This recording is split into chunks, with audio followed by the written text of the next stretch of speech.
La carta de Pablo a los Efesios. La historia de cómo Pablo llegó a la ciudad de Éfeso es realmente interesante. Puedes leerla en Hechos capítulo 19. Éfeso era una ciudad enorme, el epicentro de la adoración a la mayoría de los dioses griegos y romanos. En esta ciudad, Pablo tuvo una labor misionera realmente efectiva y muchas personas se convirtieron en seguidores de Jesús. Años más tarde, después de haber sido aprisionado por los romanos, Pablo escribió esta carta. El flujo de pensamiento en la carta se divide en dos mitades muy claras. En la primera mitad, Pablo explora la historia del Evangelio, cómo toda esta historia llega a su clímax en Jesús y en la creación de su comunidad multiétnica de seguidores. La segunda mitad de esta carta se enlaza con la primera con la palabra pues, y aquí Pablo explora cómo la narrativa del Evangelio debe afectar cada parte de nuestras vidas a nivel personal, en nuestros vecindarios, comunidades y familias. Así que profundicemos para ver cómo Pablo desarrolla todos estos temas. El capítulo 1 se inicia como un hermoso poema al estilo judío, donde Pablo alaba a Dios Padre por las cosas asombrosas que ha hecho en Cristo Jesús. Desde la eternidad pasada, el Padre determinó elegir y bendecir a el pueblo del pacto. Recuerda aquí la familia de Abraham y a Génesis 12, versículos 1 al 3. Y a través de Jesús, ahora cualquier persona puede ser adoptada en esta familia. La muerte de Jesús cubre aún nuestros peores pecados, nuestros peores fracasos, y encontramos en Jesús la gracia de Dios. De hecho, dice Pablo, la gracia ha abierto un camino completamente nuevo para nosotros entender cada parte de nuestras vidas. Él dice en el capítulo 1, verso 10, que el propósito de Dios era reunir bajo el dominio de Cristo, título que significa Mesías, todas las cosas, tanto en el cielo como en la tierra. El plan de Dios siempre fue tener una numerosa familia de seres humanos restaurados, unificados en Jesús el Mesías. Este propósito divino se hizo claro, dice Pablo, cuando nosotros fuimos hechos parte de esa familia. Y aquí él se refiere a los judíos étnicos de la familia de Abraham, pero luego Pablo habla de cómo ustedes, refiriéndose aquí a los no judíos, escucharon acerca de Jesús, de la salvación a través de él, y fueron hechos parte de esta familia por la obra del Espíritu Santo.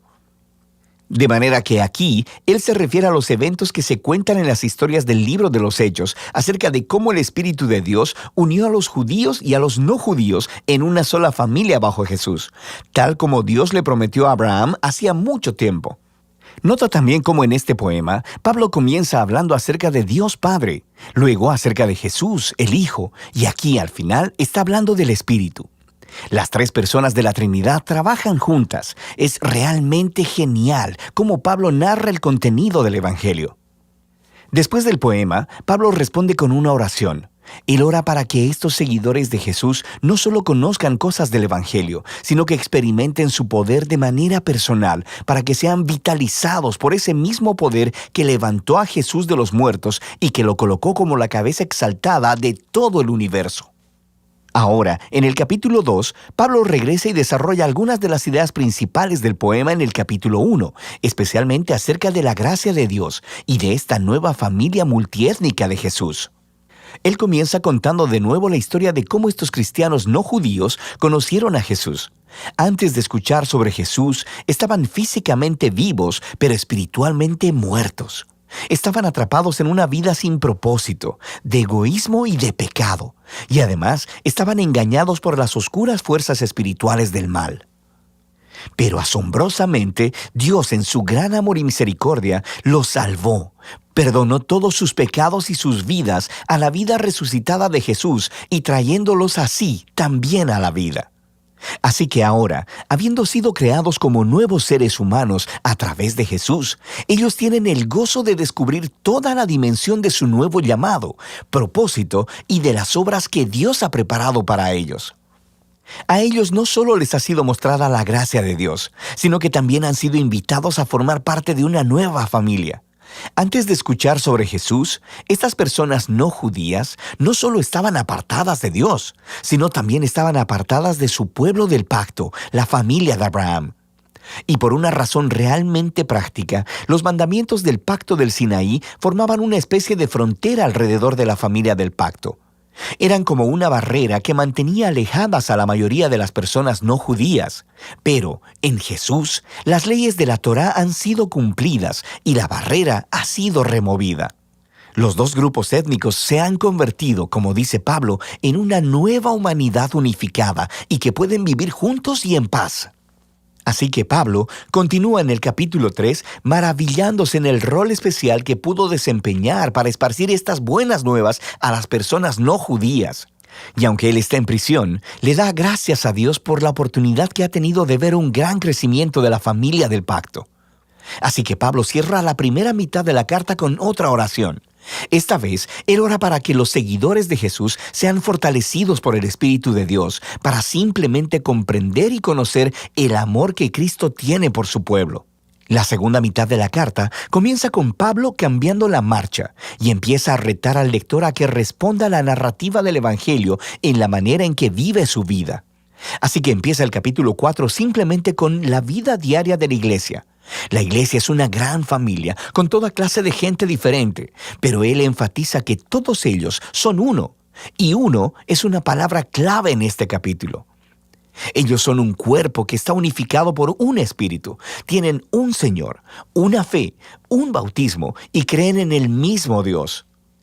Esta es mucha unidad. Sin embargo, dice Pablo, unidad no es lo mismo que uniformidad. Continúa explicándoles cómo la nueva familia de Jesús consiste de muchas clases de personas diferentes, pero todas son empoderadas por el Espíritu Santo, usando cada una sus talentos especiales y sus pasiones para servir, amarse unos a los otros y así edificar a la iglesia. Y aquí, él usa dos metáforas realmente geniales. Una es la de edificar la iglesia como a un nuevo templo, y la segunda, que todos los miembros se están convirtiendo en una nueva humanidad con Jesús como su cabeza. Y esta nueva humanidad es una metáfora que él seguirá desarrollando en los siguientes capítulos. Pablo reta a cada cristiano a despojarse de su vieja humanidad, como si fuera una ropa vieja, y vestirse de la nueva humanidad en la cual la imagen de Dios está siendo restaurada. Y luego, él continúa con una larga sección donde compara la nueva y la vieja humanidad. Así que, en lugar de mentir, los nuevos humanos dicen la verdad. En lugar de guardar el enojo, resuelven pacíficamente sus conflictos. En lugar de robar, los nuevos humanos son generosos. En lugar de chismear, animan a otros con sus palabras. En lugar de vengarse, los nuevos humanos perdonan. En lugar de satisfacer todo impulso sexual, los nuevos humanos cultivan el dominio propio de sus deseos corporales. En lugar de emborracharse, los nuevos humanos están bajo la influencia del Espíritu de Dios, y Pablo describe de 4 maneras diferentes cómo luce esta influencia. Las primeras 2 tienen que ver con el canto, cantar juntos y también cantar a solas. Y es muy interesante que lo primero que Pablo piensa acerca de cómo trabaja el Espíritu en las vidas del pueblo de Jesús es el canto y la música. La tercera señal de la influencia del Espíritu es estar agradecido en todo. Y la cuarta es que el Espíritu obligará a los seguidores de Jesús a ponerse por debajo de los demás y a considerar a los demás como más importantes que ellos mismos. Y Pablo desarrolla este cuarto punto, mostrando cómo funciona en el matrimonio cristiano. Tienes a una esposa que sigue a Jesús. Ella es llamada a respetar a su esposo y a permitir que él se haga responsable de ella. Y el esposo es llamado a amar a su esposa y a usar su responsabilidad para someter su agenda egoísta y priorizar el bienestar de su esposa por encima del suyo. Y Pablo dice que esta clase de matrimonio está representando la narrativa del Evangelio. Las acciones del esposo imitan a Jesús, su amor y autosacrificio. Las acciones de la esposa imitan a la iglesia, quien permite que Jesús la ame y la renueve. Luego, Pablo aplica la misma idea entre los hijos y los padres, y también entre los esclavos y amos. Pablo cierra la carta recordándoles a estos cristianos sobre lo real que es la maldad espiritual. Estos son seres y fuerzas que tratarán de socavar la unidad del pueblo de Jesús y dañar su nueva humanidad. Así que Pablo los reta a permanecer firmes y a vestirse de una armadura metafórica, la cual él describe en detalle. Y Pablo extrae todas estas piezas de armadura del libro de Isaías y de cómo Isaías describió al rey mesiánico. Así que ahora, como seguidores del Mesías, debemos hacer nuestros los atributos del Mesías, ya que formamos el cuerpo de Jesús.